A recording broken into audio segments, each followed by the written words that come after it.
isip sa artista, dapat mahatagan og tingog ang mga sama namo. Nga wala na ihunahon na alain pa, kundi mahatagan og atensyon ang mga pasilidad nga among gamiton para sa paghimo og artwork. Ug unta na mawala pod ang diskriminasyon o paksyon. Niining pamaagi, mas mahatagan og mensahe ang nasa loyo sa among mga artwork. Ang UP isip sa representasyon sa tibuok ng nasod ng Pilipinas. Kita dapat dili lamang limitado sa pagpahabana sa mga kalihukan sulod sa atong eskwelahan. Isip mga eskolars ng bayan, pagituuhan ng serbisyo sa katawhang Pilipino, kita angay namang hilabot, dili lang sa lokal, apil na pod ang mga nasyonal na issues sama sa mga nagkalaing-laing sektor sa atong katilingban. Isip sa ka-scholar ng bayan, responsibilidad nato na mapahingusgan ang katungkol sa mga kabatanunan, kababaihan o sa LGBT community. Hindi ta nagatuo nga dapat manginlabot ta sa pag-asdang sa tawhanong katungkol. Kita tanan patas. Walay nastas, walay nasupos.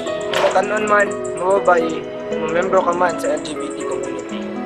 Dili kayo taniangay kalimtan, kay kini mao magsilbing sukod kung kita angay bang matawag kausa ka nagkahiusa nga masa.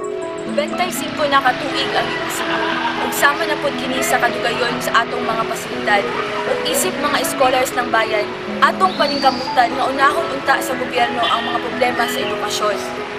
Kay di man gyud bag-o kanato ug di pod nato malimot nga kita nagkinahanglan gyud og mga bag-ong pasilidad para sa kaestudyantihan ug para sa kalampuan sa atong universidad.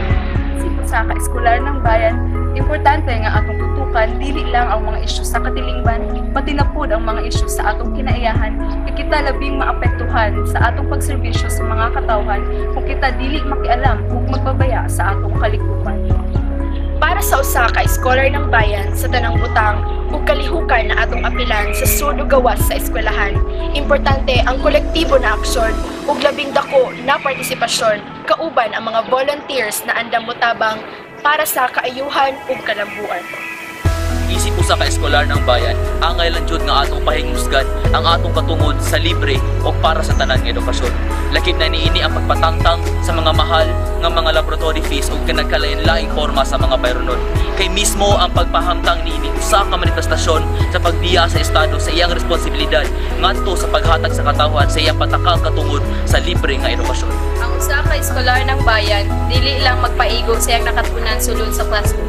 Huyog kita nga palambuon ang atong kaalam sa mga isyu sa katilingban, pinaagi sa educational discussion ug study circles. Isip usa ka mananayaw nga eskolar, responsibilidad nako nga ipahibaw ug ipasabot sa mga katawhan ang nagkalain-lain nga mga issues nga nagpalibot natong karon.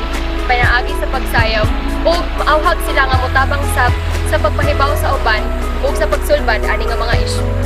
Tungod sa nag-ain ng krisis sa atong katilingban, responsibilidad nato isip mga eskolar ng bayan na labot ug makikbiso para sa mga konkretong solusyon ug pagbago dili lang sa eskwelahan pero lakip na sa atong komunidad. Responsibilidad po nato nga makihinusa sa atong pusog sa kaestudyantihan o sa masang katawhan. Ang atong mga katungod isip mga eskolars ng bayan kay naay kalakip ng mga responsibilidad. Responsibilidad nato nga protektahan ug ipaglaban ang atong mga katungod sa edukasyon. Ug responsibilidad nato nga iduso ang atong katungod nga marepresentahan ug matagaan ug dakong partisipasyon sa pagmugna og mga polisiya sulod sa atong universidad. Kita ang mga eskolar ng bayan, responsibilidad nato nga barugan ang atong katungod sa edukasyon. Kakabalo man kita, dili kini pribilehiyo nga pipila lang makakuha, kundi atong katungod matag usa ka nato nanginahanglan usa ka nasundon siyentipiko o makamasang edukasyon.